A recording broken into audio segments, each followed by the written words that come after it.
আসসালামু আলাইকুম। এই জীবনে আমি যত ভিডিও ছাড়ছি সবচাইতে এই ভিডিওটি ইম্পর্টেন্ট অনেক বেশি। কেউ এই ভিডিওটি স্কিপ করবেন না, পুরোটা দেখবেন, আমার কথা মনোযোগ দিয়ে শুনবেন, অবশ্যই মনোযোগ দিয়ে শুনবেন। আপনি 5 ডিসেম্বর একটা ভিডিও ছাড়ছিলাম যে বলছিলাম যে ইতালি পেপুত্রা দেখে কি বলেছে। এই ভিডিওটা, ওই ভিডিওটার হেডলাইনটা ছিল এইটা যে ইতালি পেপুত্রা থেকে কি বলেছে। আজকে সেই কথার প্রতিফলনটাই আজকে হয়েছে যে আমি বলেছিলাম যে 10 তারিখে, ডিসেম্বরের 10 তারিখে ইতালিয়ান সরকার একটা গেজেট বা আইন প্রকাশ করবে। আইনের জাস্ট আইন সংশোধন করবে, আর এবং সালে ফেব্রুয়ারির ভিতরে পুরানা যত পাসপোর্ট আছে সব ডেলিভারি দিয়ে দেবে। যেটা ভিসা পাওয়ার প্রাপ্য ভিসা পাবে, যে রিজেক্ট হবে রিজেক্ট। অন্ততপক্ষে আপনারা এতটুকু বিশ্বাস করেন, আমি যতটুকু তথ্য দেই না জেনে, সম্পূর্ণ অথেন্টিক মাধ্যম থেকে না জেনে আমি কখনোই সে তথ্য দেই না। আমার এক পরিচিত ইতালিয়ান লয়ারের সাথে কাজ করে, সে তার কাছ থেকে সব জেনে বা ইমিগ্রেশন আইন সম্বন্ধে জানে সব কিছু, বা ইতালিয়ান নিউজ পেপার পড়ে এবং ওয়েবসাইট ঘাটাঘাটি করে, সেখান থেকে তথ্য আমাকে সার্ভ করে এবং সেই তথ্যগুলো আমি আপনাদেরকে দিই অথেন্টিক মাধ্যমে। এবং যে কথাটা এখন বলতে চাচ্ছি সেটা হচ্ছে আসল কথা, যে আমি কিছুক্ষণ আগে আমার ফেসবুকে এবং ইউটিউবে পোস্ট করেছিলাম এবং 5 ডিসেম্বর ওই কথাটাই আমি বলছিলাম, কিন্তু অনেকে আমাকে বাজে মন্তব্য করছেন, আজে বাজে কথা বলছেন। আমি কিছু মনে করি না, কারণ তথ্য আপনাদের জন্যই বানাই। তো আসেন আসল ব্যাপারে ফিরে আসি। আমি সেদিন বলছিলাম যে ইতালি সরকার 10 তারিখে একটা আইন পাশ করতে যাচ্ছে। তো সেটাই প্রতিফলন হচ্ছে যে ইতালি সরকার 10 তারিখে একটা গেজেট পাশ করেছে। সেখানে বলছে যারা বিএফএস গ্লোবাল থেকে রিটার্ন পাসপোর্ট পেয়েছে, ভালো মতো শুনবেন, যারা বিএফএস গ্লোবাল থেকে রিটার্ন পাসপোর্ট পেয়েছে, সমস্ত পাসপোর্ট যা দেওয়া হয়েছে তো হয়েছে, এবং যা বাকি আছে তার ভিতরে ইতালি পেপুত্রা থেকে নিয়োগকর্তার কাছে মেল যাবে। তারা চেক করার পরে কোনো কিছু কাগজে ঘাটতি থাকলে মেল যাবে। ওই মেল যাওয়ার 7 দিবসের মধ্যে ওই মালিক যদি পেপুত্রায় না আসে, যোগাযোগ না করে, তাদের পেপুত্রার সে প্রশ্নের উত্তর না দেয় যে সে কী কারণে কাগজ ছাড়াই আবেদন করলো বা কাগজ থাকলে তাদেরকে দেখানোর জন্য যোগাযোগ না করে, তার 7 দিনের মধ্যে, আমার 8 দিনের মাথায় আপনার যে নুলস্থা আছে সেটা বাতিল হয়ে যাবে। ভালো কথা শোনো, অনেক বিপদে আছেন যে অনেক টাকা পয়সা জমা দিয়ে নুলস্থা নিয়েছেন, অ্যাম্বাসিতে জমা দিয়েছেন, পাসপোর্ট ফেরত দিয়ে দিয়েছে, কিন্তু আপনারা এই যে ডিসিশনটার কারণে আপনার টাকা ফেরত চাইতে পারতেছেন না, কারণ আপনি মানে এখনও অ্যাম্বাসিতে পেন্ডিং আছে এই কথা বলে আপনাকে ঘোরাচ্ছে। তো সমাধানটাই এই তথ্যের ভিতরে আছে, এই ভিডিওটার মধ্যে আছে। সমাধান হচ্ছে গিয়ে এই যে 10 তারিখ যে গেজেটটা প্রকাশ করেছে, এই গেজেটের মূল উদ্দেশ্য হলো যে আপনার যত নুলস্থা আছে, আমি আগে বলছিলাম যে 10 তারিখ আইন প্রকাশের পরে তারপর থেকে পুরোদমে কাজ করবে, যে যারা এই যে নতুন যে আবেদন হয়েছে নভেম্বর মাসে যে ফর্ম ফিল আপ হয়েছে 25 সালে ফুলসির জন্য, সেগুলো একভাবে চলবে। তেমনভাবেই আবার যেগুলো আগে পাসপোর্ট জমা আছে অ্যাম্বাসিতে, সেই কাজগুলো চলবে একসাথে পুরোদমে। পেপুত্রা থেকে এই কাজগুলো করার পরে ইতালিয়ান আপনার যে মালিক, তার কাছে পেপুত্রা থেকে মেল যাবে। যে পেপুত্রার আন্ডারে আবেদন করেছিল সেই পেপুত্রা মেল যাবে। মেল যাওয়ার পরে যদি সে 7 দিনের মধ্যে যদি মেল না দেখে বা রিপ্লাই না দেয় বা সে কাগজগুলো ডকুমেন্ট জমা না দেয়, বা ইমেলের মাধ্যমেই সে ডকুমেন্টগুলো জমা দিতে পারবে ওই পেপুত্রাতেই।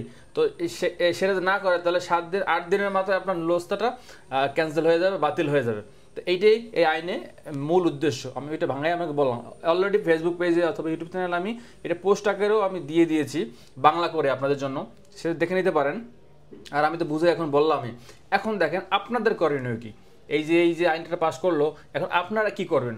আপনারা অতি সত্বর এখন যে ভিডিওটা এখন দেখবেন, এখনই আপনার মালিকের সাথে হোক বা আপনি যার মাধ্যমে আবেদন করছেন তাকে বলেন যে ভাই, মালিকের সাথে দ্রুত সময়ের জন্য যোগাযোগ করে বলেন যে আপনার চেক করার জন্য, বা যদি মালিক সচেতন হয় তাহলে অবশ্যই চেক করবে, বা অনেক সময় উকিলের কেসও থাকে, উকিলে চেক করবে।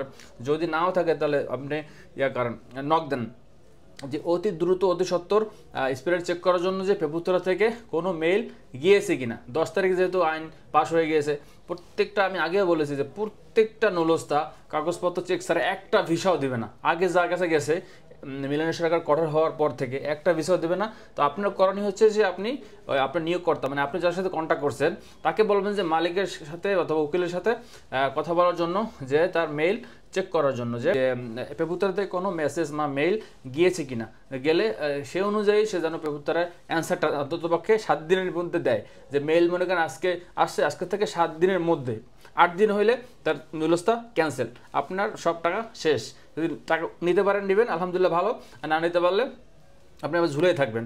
তো এই যে ইতালি সরকারও টেনশনে আছে এই বিষয়ে, আর অনেকে অনেক খারাপ মন্তব্য করতে পারেন, সেটা আপনার ব্যাপার। আমি আপনাদের জন্য ভিডিও বানাই, কোনো খারাপ মন্তব্য আসলে আশা করি না আপনাদের কাছ থেকে। তারপরও 10 জন ভালো মানুষের মধ্যে 2-1 জন খারাপ মানুষ থাকতেই পারে, যে অনেকে বলে যে মিলানি সরকার মনে হয় আমার কিছু লাগে, সেজন্য আমাকে তথ্যগুলো জানায় না। মানুষ এখন অনলাইন জগতে আপনার ওয়েবসাইটে দেখতে পারবেন, গেজেট প্রকাশ করলে, তারপর আপনি বিভিন্ন মানুষের সাথে কথা বলে শুনতে পারবেন। আমি যেভাবে তথ্যগুলো নিয়ে আপনাদেরকে জানাই, ঠিক আছে, এটাই বললাম। তো মেইন কথা হচ্ছে যে আমার মেইন কথাটাই ছিল যে আপনি অতি সত্বর আপনার নিয়োগকর্তার সাথে যোগাযোগ করেন, বা আপনি যার সাথে বিষয়ে কন্ট্যাক্ট করেন তাকে বলেন যে উকিলের অথবা মালিকের স্পেয়ারিটিতে কোনো পেপুত্তরা থেকে মেইল বা মেসেজ আসছে কিনা, সেই মেসেজ নিয়ে অতি সত্বর পেপুত্তরায় যোগাযোগ করে এবং এর সুরাহা করে। যদি কোনো পেপুত্তরা থেকে ডকুমেন্ট ঘাটতি থাকে, ডকুমেন্ট যদি চায় ডকুমেন্ট দেবে, অথবা ওরা এমনও হইতে পারে যে একটা প্রত্যয়নপত্র মালিকের কাছ থেকে নিতে পারে যে এই লোক আসে আমার এখানে বাসস্থান, আমার এখানেই কাজ করবে, আমার এখানে কাজ দিতে আমি বাধ্য থাকবো যদি আমি না দিই। আর এমনি তো জানেন যে বর্তমানে যদি কোনো মালিক প্রতিষ্ঠানের জামিনের কথা বলতেছি, যে মালিক কাজ না দেয়, কন্ট্যাক্ট না করে, তাহলে তার 3 বছরের আর কোনো আবেদন করতে পারবে না।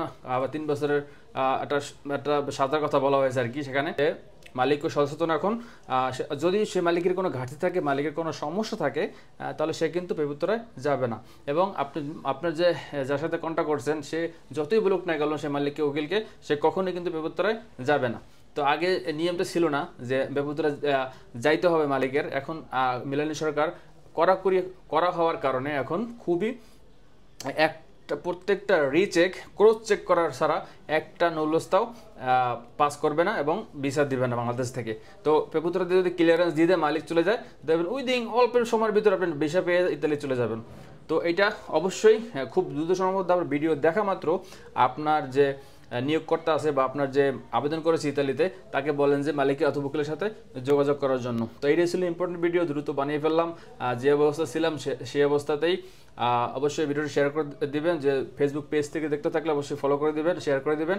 আর ইউটিউব চ্যানেল থেকে দেখে থাকলে অবশ্যই সাবস্ক্রাইব করবেন এবং শেয়ার করতে ভুলবেন না। এবং যদি তারপরে কিছু না বুঝে থাকেন আমার কথা, অবশ্যই ভিডিওর কমেন্টসে জানাবেন, আমি কমেন্টসে উত্তর দেব অবশ্যই।